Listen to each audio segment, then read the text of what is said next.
So, Deku vs. Asta is the next time, huh? A matchup that actually got me to decide to make this kind of video. A video where I lay out some facts, make a prediction, and then talk about what I want to see from the episode itself. This is going to be the first time that I'll be making an actual formatted prediction for any matchup, so it's probably going to be a little rough. But before we go into that, I want to do two things first. First, I want to give out the obligatory spoiler warning for both series. There's definitely a lot of things that I'm going to be covering, and there's definitely a lot of bases that I'm going to cover, specifically the manga, particularly for My Hero Academia. If you don't want to be spoiled, well, consider yourself warned. And number two, I want to quickly give my thoughts about this matchup, specifically the matchup itself and what I think of it. So, starting out, when I first found out that Deku vs. Asta is the next time, my immediate thoughts were, wow, seriously? I did not see that coming. But then I thought about it some more, and I became a little disappointed by the fact that it's Deku vs. Asta. Why? A few reasons. But the most important one is the fact that I just finished my script for my top 10 or top 15 most wanted death battles, which was the video I planned on making for getting into the group of making videos. Instead, it ended up being this one, and because Deku has finally made it into death battle. He's fighting Asta. I was disappointed because I had just decided that Deku vs. Izuru Kamakura was my second most wanted death battle. I want to make it clear that I do not expect death battle to do any but maybe a few of my top 15 death battles. I want to make it clear that my disappointment is less like, oh, it should have been this one, wham, wham, wham, and more, ah dang it, the matchup I was rooting for isn't the one. And I was really rooting for this one, even though that it's not the most likely, not even the most popular. And it stings because I really wanted Deku vs. Izuru to happen. Now I get the feeling that it might not ever happen, since Deku is probably not going to come back onto the show. And even if he does, he's probably going to be fighting either Kamala or Gon, not Izuru. So I can't really say that Izuru would be the runner-up. I guess I just need to root for John vs. Hajime to beat the Danganronpa rep. Except that's probably not going to happen since a lot of people don't know what the masterpiece that is Unordinary is. There's also the small fact that I was hoping for Percy Jackson vs. Noel Silva to be the first Black Clover matchup, but I have a bigger chance of winning the lottery 5 times in a row than that happening, especially considering that Percy vs. Harry and Noel vs. Juvia exists. Now, am I saying that Deku vs. Asta is a bad matchup? No, not at all. As a matter of fact, Deku is a character who somehow ended up being the character I wanted most on Death Battle, so him being on Death Battle at all is still a win. And Asta is my preferred alternative for him. Sure, Asta may not be as thematic as some matchups, and maybe it might be a little awkward to picture the fight between them considering he's using swords while Deku is using his fists. But there's still a lot of things going for it. I like Asta, I like Black Clover, and it's pretty cool to see them both get on Death Battle. I even used to call this my favorite Deku matchup before I started getting more into Danganronpa. And Deku vs. Asta definitely has a lot of things going for it, even outside of my own personal tastes. There's a lot of similarities that are drawn between those two series, even outside of the Versus community. Both are considered to be a part of the new Big Three. There's a rivalry between them as a result, and I think the mangakas are even good friends. In terms of the connections, the two are, as I mentioned before, protagonists of two series that are a part of the new Big Three. They both grew up as kids without powers in a society filled with superpowers, before eventually obtaining a special power that they inherit from someone else. Both their powers evolve and grant more abilities. These powers are sentient in some way, and these powers can only be wielded by these two due to their powerless natures. And already that's a good enough list of connections, but there's still more. Like how they both helped out one of their teammates deal with their powers and an abusive relationship they had with their families. Both have a prodigy as a childhood friend who also serves as their rivals. Both can sense incoming danger. Both worked alongside the sidekicks of their idols. Both their arms were damaged to the point of almost ending their careers, and more. And of course, there's also the fact that they both have a motto revolving around surpassing your limits. It may be the things that you expect from a average Deku matchup, but just because it's what they have in common with other matchups, that doesn't mean that this matchup is bad. Again, Deku vs Izuru is my favorite and preferred, but Deku vs Asta is not a bad choice at all. I'm actually a little excited that it's being done. Deku and Asta may not be the most interesting characters with the most interesting series, but I like them, and I like this matchup. Which brings us to the prediction part of this video. Now in terms of the prediction, here's what I'm going to do. I'm going to be talking about 3 categories: powers and abilities, AP and durability, and speed. Afterwards, I'm going to take a look at what they got for each category, and I'm going to decide who wins based on those. Starting out with powers and abilities, I think it's pretty safe for me to say that manga Deku, as he is now, has a lot more than he did at the beginning of the anime. Starting out, we have One for All, the power which takes the strength and speed of the previous user and adds them to the current user. This grants Deku enhanced strength, speed, and durability. In Season 1, he was strong enough to smash apart a giant robot, and in the first movie, he was fast enough to ignite the air around him. Due to him not being strong enough to handle One for All at first, he developed a move called Full Cowling, which grants him a small percent of One for All to use. He originally started out with only being able to use 5%, but continued to get stronger until he eventually was able to access 8%, and then 20%, and is currently able to use 45% without too much damage, if any at all.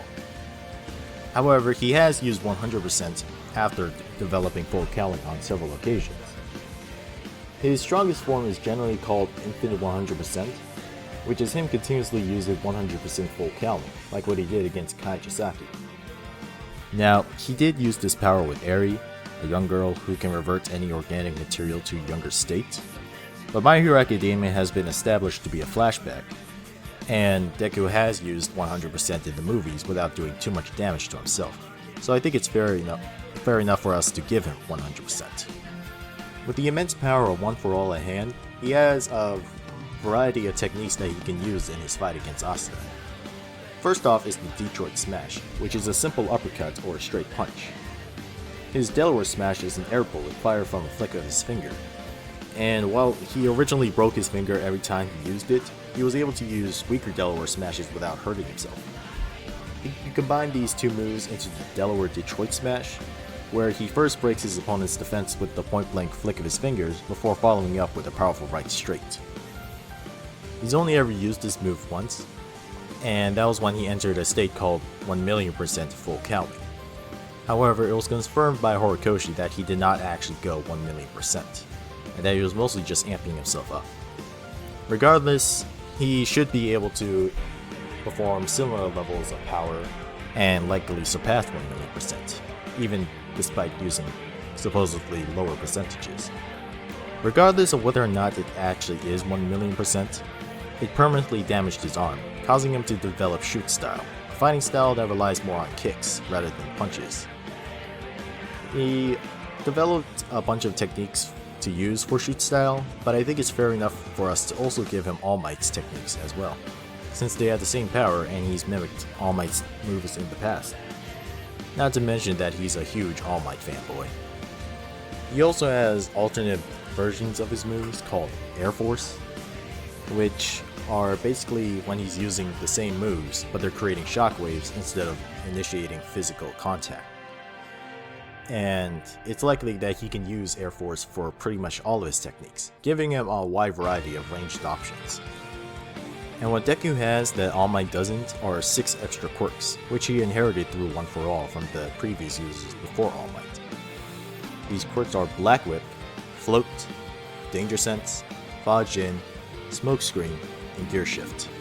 Black Whip is his most versatile quirk, allowing him to attack, defend, save, restrict, and maneuver all at once.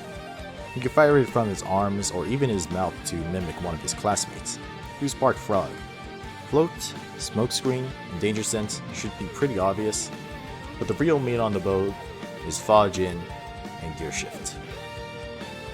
Fallujin is an extremely useful quirk that stores up kinetic energy before unleashing it.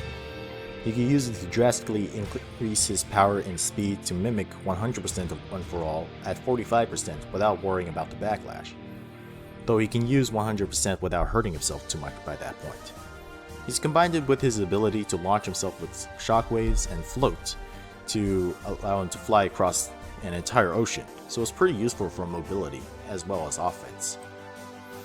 Gearshift is the most recent quirk in the manga that Deku unlocked. It essentially allows him to control the speed of himself and his targets while ignoring physics, specifically inertia, meaning that he can make himself move in any direction he wants mid-motion. When he first used Gearshift in his fight against Shigaraki, he used it to drastically increase his speed to the point where he broke the sound barrier with each punch, and each punch was faster than the last. And since Fallujin is a quirk that stores kinetic energy, Deku can also use Gearshift to rapidly charge Fallujin up for continuous use. It's important to note that he can only use this for 5 minutes before being put out of commission though, so it's more of a last resort compared to the rest of his quirks. I think it's fair to say that in terms of his kit, Deku has a good variety for close-up attacks, ranged attacks, mobility, and stat boosting. But what about Asta? What does he bring to the table? Well, Asta's main method of fighting comes in the form of his different swords, which come from the 5-leaf clover grimoire, as it's most commonly known, but I'll be calling it the Black Clover to make things simpler. These swords are filled with a special kind of magic called anti-magic, which means that they negate other magic, thus making them extremely useful in a world filled with magic users. These swords also drain mana through contact, so people with magic are unable to use these swords, as it will simply drain the magic and mana from them. Because Asta needs to rely on his swords over mana that he doesn't have, Asta does the most amount of physical training out of anyone on his team, allowing him to swing around the heavy swords with little effort and do 1,000 push-ups and move fast enough to confuse other people into thinking that he's using magic to enhance himself. Regarding his swords, Asta currently has 4, each with their own use in a fight. He's capable of wielding multiple of them as once, thus allowing him to be more versatile in a fight. His first sword, known as the Demon Slayer Sword, is a massive greatsword. Its edge can cut through magic, while the flat side can deflect magic, and he can control the anti-magic inside to move it with his mind. He can recall it to his hand, or he can use it to fly. Although, if he's not using it to cut something that has mana, the blade becomes dull and deals blunt trauma instead of cutting. His second sword is the Demon Dweller Sword. Due to being a long sword as opposed to a larger greatsword, he can swing this sword around much more easily. Like the original sword, he can cut through magic with the anti-magic that dwells inside of it. What makes this one unique is that he can absorb mana into the blade, be it from his friends or his enemies, and fire the magic back as a sword beam, and even transmit magic information to his allies. And like the original greatsword, the sword can only cut through mana sources. The third sword is the Demon Destroyer Sword. Like the last two, it can cut through magic. It can also emit black tendrils of anti-magic and delete the effects of magic. While the other two can only cancel out active magic, like fireballs and ice, the Demon Destroyer Sword negates the lingering and/or passive effects of magic. So if you were burned by fire magic, the sword would repair the burn. And if you were frozen by ice magic, the sword will undo the frostbite. Chances are though, it will only negate magic effects, not heal. So while it would close a wound caused by cutting magic, it wouldn't restore the blood lost. The final sword is one that he inherited from his captain, Yami. It's the obligatory katana that has to be in any manga that features swords. I mean, other than Berserk, but Berserk is just built different. Known as the Demon Slayer Katana, the blade launches sword beams of anti-magic that only affects what Asta wants them to affect. But there's more to the Black Clover than what meets the eye. Residing inside of the grimoire is the devil known as Libe, who serves as the source of Asta's black magic. Asta can draw power from Libe for 2 different forms. The first of which is his black form, which grants him enhanced power, allows him to fly, and clears his mind to help him focus. though it does require him to stand still when entering this form, thus making him vulnerable.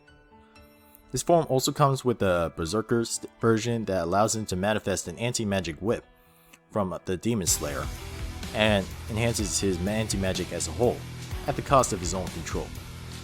The second form Liebe grants Asta is the Unite form, which is where the two essentially fuse.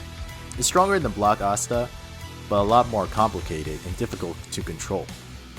He can only use this form for about 5 minutes, but he can focus the power to specific parts of his body to extend it to about 10 minutes. After using this form, he's unable to use either forms for 30 minutes straight. The final trick he has up his sleeve is Ki. It's not the same Ki as Dragon Ball, he can't fire Ki Blast or Kamehamehas, but he can use a sixth sense of sorts. It lets him sense danger all around him and react to unseen opponents and attacks. It also lets him use Zetten, a slash attack he can use with his bare hand, using anti-magic.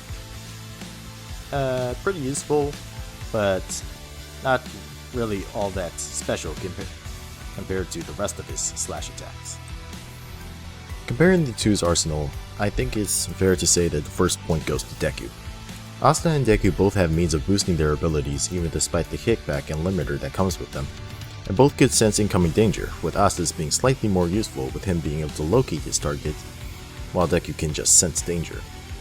But a lot of what Asta's arsenal has revolves around the powers in his world, that being magic, while Deku doesn't have magic. Deku's attacks revolve around physical force as opposed to magical energy, so Asta doesn't have any magic attacks to cancel out, and quirks are specifically stated to be a result of humans evolving to have them, and a physical thing as opposed to using something like mana. Not to mention that Deku's variety of techniques are more varied and versatile than Asta's swords. And while the first one does grant flight, it works by going towards magic sources, which, again, Deku doesn't have. Something that I haven't brought up for either was their respective intellect.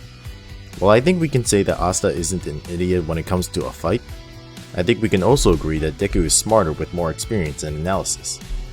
So the first category goes to Deku. Which brings us to AP and durability. AP, or attack potency, is the energy that both characters can output, and because of physics, their durability has to be similar, if not higher, in order to survive their maximum, which is why these are in the same category. Starting out with Deku again, there's a bunch of feats that he can scale to, and that I'll be talking about before addressing All Might, the Death Battle has already covered. The reason why I want to talk about All Might later is because while they usually reference death battles for certain scalings, like with just about every Dragon Ball episode we had recently, there's also a chance that they give Deku his own stat spread. I want to cover both bases in this video regarding his stats. Starting out, there's technically 3 tiers of power in My Hero Academia. The lowest features characters like Uraraka, Kirishima, and Toga. They're each capable of holding their own in a fight, but they can't use attacks like the higher tiers, so they had to rely on other methods. These characters could be between building to maybe city block level in terms of AP. The middle tier consists of characters like Maruko, Bakugo, and maybe Endeavor. These are characters who make up the average power level of the My Hero Academia world, that being around mountain to island level. The highest tier is Deku at 100%, All Might, All for One, and Shigaraki, who all scale above the middle tiers to possibly large island level if not more. Let me explain why. Let me also explain to those who aren't that familiar with versus terms, since I get the feeling that some aren't due to Death Battle not using them that often, the different levels of attack potency that are referred to with terms like mountain or island. It's pretty simple to understand. Mountain characters are capable of destroying a mountain, and island level characters are able to destroy islands. What determines these levels are the energy outputs that they can use. The smallest amount of energy needed to be mountain level is 100 megatons of TNT, or 418.4 quadrillion joules.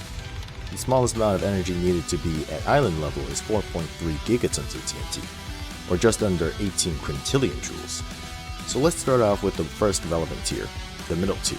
The lower tier isn't weak, but if you know Black Clover, then you know that it doesn't matter. The middle tier's biggest hitters are Endeavor and Star and Stripe.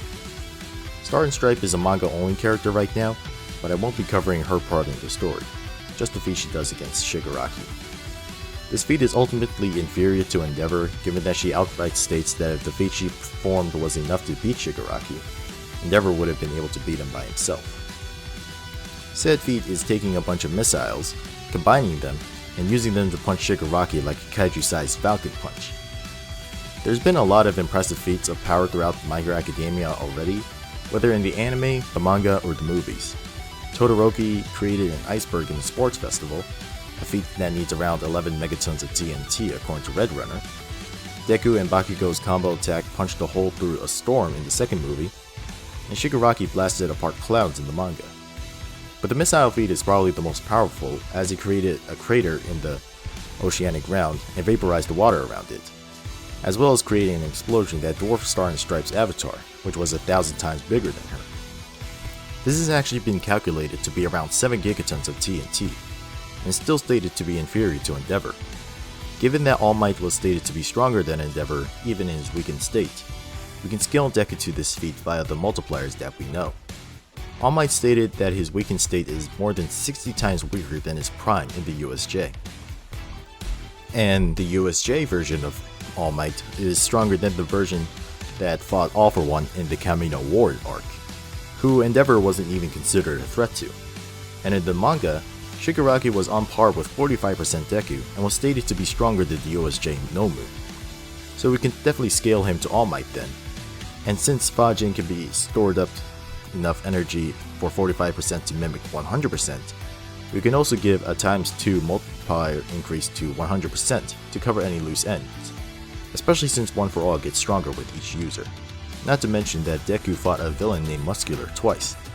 The first time, he hit him with 100% twice, and yet he was only able to knock Muscular out the second time while he was using 100%. Or rather, while he was using 1,000,000%. And yet later, when they had their rematch in the manga, Deku was able to knock him out with just 45%, implying a ×2 power increase regardless of Fajin. So we can still definitely apply Fajin, or at the very least, the power difference between Fajin and 45%, and still give us the ×120 multiplier. So 7 gigatons of TNT times 120 equals an impressive 840 gigatons of TNT, or large island level, which needs a minimum of 100 gigatons of TNT to be classified as such. I think it's fair to say that this could work as Deku's own AP stat, and because of physics, his durability can scale to this. But that's just for his original stat spread that I came up with him, not what can be considered official for Death Battle. Death Battle has covered All Might before when he fought against Might Guy, and stated that his maximum power output at his prime was 1,462.8 gigatons of TNT, or 1.46 teratons. That's small country level. Adding the ×2 multiplier gives us 2.92 teratons of TNT, or small country level, which requires a minimum energy output of 1 teraton, 3.5 times more powerful than what I initially gave Deku, and 270,000 times more powerful than the ice attack Todoroki did in the sports festival. So that was a lot, and we still have a lot left to cover. Luckily, Black Clover is much easier to figure out, and has less bases that I feel like I need to cover. Heading over to Asta, Black Clover also has a lot of impressive feats, like Asta cutting through a massive ball of ice, Fauna burning down an entire forest with a single fireball, and Lick literally cutting an entire tower to pieces. But the most impressive feat that I know of so far is Lick being able to destroy the entirety of Clover Kingdom, which has a minimum radius of 300 kilometers. This feat was calculated to be around 1.3 teratons of TNT, which is only less than half of what Deku is capable of, according to what I said earlier. But Asta's regular black form was able to compare to Licht, and this was before he had a time skip training arc, and Asta's Unite form should be stronger. So I think it's fair to say that while Deku should be capable of keeping up, Asta's Unite should be stronger overall, even if we lowball. Although I do kind of hesitate to say that Asta has the AP advantage, since his whole shtick is anti-magic. Asta's durability should definitely be comparable, but Asta's anti-magic only works on mana, and for the third or fourth time, Deku doesn't have magic. I guess a good comparison will be looking at Superman and Kryptonite. A Kryptonite knife would affect Superman than it would hurt someone on a similar level. It could be effective, but not as effective as it was Superman. Or if we go to Pokemon, a fire type attack would hurt a grass type more than it would hurt a normal type. Since Deku doesn't have magic, Asta's anti-magic wouldn't be as relevant, if at all, as it would if he were fighting someone like Natsu, someone who does use magic. It will be his own brute strength. Overall though, I would still give this category to Asta due to the durability advantage and the fact that Asta's pure brute strength shouldn't be too behind. So, AP and durability goes to Asta. But now we get to talk about speed. And again, My Hero Academia has several bases that need to be covered. Deku has a multitude of speed feats, like keeping up with Ida while swimming, dodging point-blank bullets, moving fast enough to catch fire, and scaling to Kaminari catching a bolt of lightning. But My Hero Academia also has some feats which put them in sub-relativistic tiers, which will require a minimum speed of 1% the speed of light, which is just over Mach 8,810, or 7.76 million miles per hour. It was hard for the community to agree with this, specifically the Versus community, at least those who are fans of My Hero Academia. Many claim that My Hero Academia is only massively hypersonic, which has a maximum speed of Mach 1000, with My Hero Academia being placed at Mach 500 specifically. There are also people who say that My Hero Academia isn't even subsonic, which is slower than the speed of sound, but apparently they don't know that bullets fired from what's obviously not a normal gun can be faster than a regular bullet. Said gun is Lady Nagain's rifle quirk, which lets her turn her arm into a gun. She's a manga only character right now, so we'll be covering her a little later. We'll also be covering the can of worms that is Aoyama, specifically his naval laser quirk. But for now, I want to go over Death Battle, and the speeds that they gave both characters that have already been on Death Battle, that being All Might and Todoroki. Starting out with All Might, the number that they specifically gave All Might was Mach 29, or 22,250.8 miles per hour, which is already high hypersonic, which needs a minimum speed of Mach 25. Using the times 120 multiplier I gave for AP, this gives us a movement speed of Mach 3,480, or 2,670,097 miles per hour, which is massively hypersonic plus, a speed tier that needs a minimum speed of Mach 1000. Going to Todoroki though, while they didn't give Todoroki an obvious speed, they did give him similar reaction speed to Zuko, and put them both around the lightning level in speed. I don't think they're exactly as fast as lightning, but it should be around Mach 200. Deku could keep up with Bakugo and Todoroki at 5%, so we can multiply it by 20 to get his speed at Deku's 100%, which would be a reaction speed of Mach 4000, which is actually a little close to the speed that I got from multiplying All Might's movement speed. But before we go on to the calculated stat spread, I want to go in between the Death Battle stats and the calculated stats by bringing up the fact that All Might is faster than Todoroki.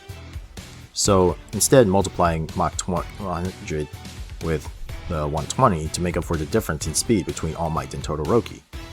That gives us a reaction speed of Mach 24,000, or 18,414,460 miles per hour, which is just under 3% the speed of light. It meets the requirement to be sub-relativistic. And with that, we'll go back to Lady Nagain and Aoyama. Aoyama's naval laser is a common source of evidence for sub-relativistic or light speed in My Hero Academia, but Aoyama's laser is super weird. On one hand, it can blast through objects, explode, alongside with Mina's acid for some reason, be focused into a sword, and propel him through the air. On the other hand, it can bounce off of mirrors, is described as light, and is outright redirected by Hagakure without affecting her when her quirk is all about reflecting light. I guess we can say that Aoyama can alter his naval laser, but that's not outright confirmed, so it's more so a headcanon. If we do count it as a laser, then it should put My Hero Academia in sub-relativistic ranges anyway. Lady Nagain, meanwhile, is a character who fights Deku in the manga. She could turn her arm into a gun and greatly enhance the speed of her bullets. These are the same bullets that were calculated to be around Mach 100, which I think is a reasonable speed considering that I've seen other calculations to have similar levels of speed. So I guess you can say that it's fairly accurate.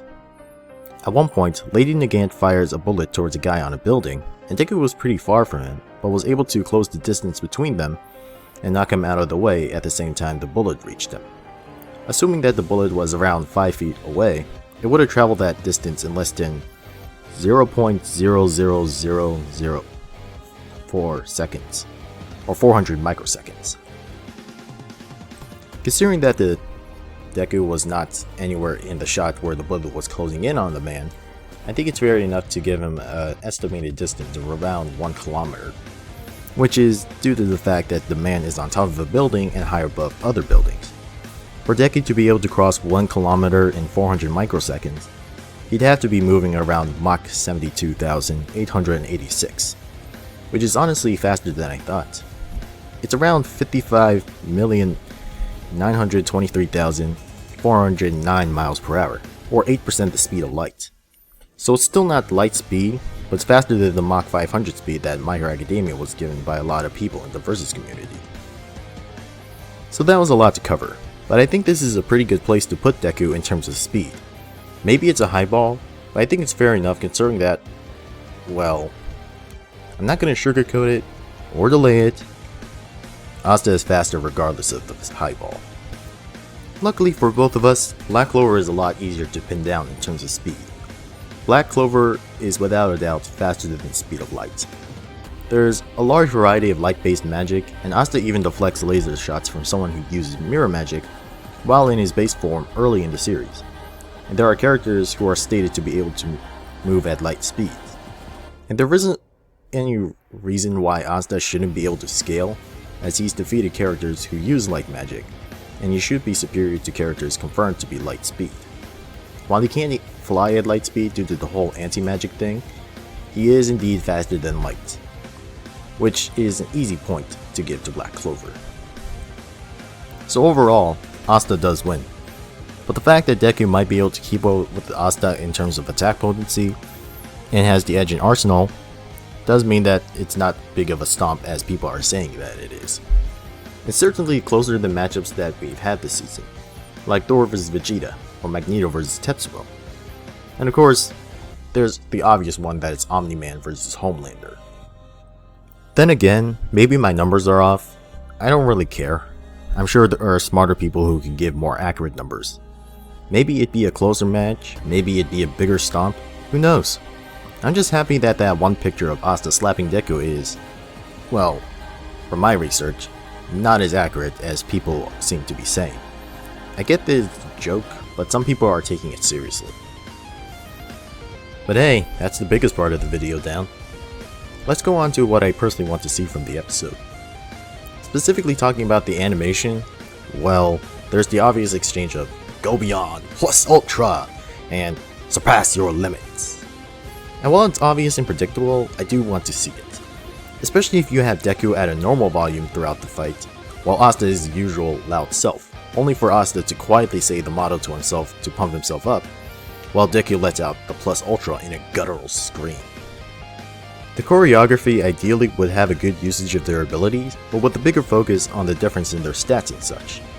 For example, Deku would be more so on the defense at first, only attacking when he has an opening, while Asta would be more aggressive with large swings and fast movements. Then as they get more into the fight, Deku would be more aggressive and use more range attacks with Air Force or Black Whip, while Asta would rely on his lighter sword for better speed, with Asta maybe using his better speed to hit Deku more, causing him to use AoE attacks like the St. Louis Smash that we saw in the second movie. I'd also like there to be some smaller details, like Deku having to actively predict what Asta is going to do, like what he did in the fight against Mirio, while Asta is able to track Deku easily through Smokescreen, or have Deku with his higher percent only being able to overpower Asta when he's stunned, to show that Deku has more raw strength while Asta has more speed. And then it all comes to a final clash between 100% Deku and Unite Asta, with the two having a high speed clash similar to what we got from Black Adam vs Apocalypse, but on a smaller scale obviously, with a more cinematic feeling to it, and with the winner complimenting the loser for an awesome fight. Who knows? Maybe the loser would even hand over their powers for the winner to use, to carry on their dream or something like that. But that's not how the Black Clover works, and I doubt either would do that. I doubt either would just hand over their power to some stranger that they just met, even if they do think that the other could be a good hero. Despite the fact that Deku vs Izuru is my preferred matchup for the full Cal superhero, I could definitely see Deku vs Asta being just as good as what Deku vs Izuru could be. And it will all be escalated by either Brandon Yates or Therewolf Media doing what they do best, and making banger music to help make the fight even better. I've seen that a lot of people aren't excited about this episode, and that's fair enough. Deku and Asta both have their individual flaws, them and their series, so not a lot of people are that interested. But after getting over my initial disappointment, I can safely say that this is an episode that I am in fact excited for, with a lot of things that I want to see. And yeah, that's the video. I think that Asta would win, but not as easily as some people would say, and that the episode would be a good episode overall, maybe even ending up as my favorite episode of the season. I'm looking forward to it. But before I end this video, apparently there are some claims that Black Clover has planet busters. I'm not sure if this is true, but honestly it doesn't really matter. Asta still wins whether or not he's a planet buster, or is just country level like Deku. Anyways, that's all for now. Leave a like if you liked this video, leave a comment to criticize it. Thanks for watching my video. Azure out.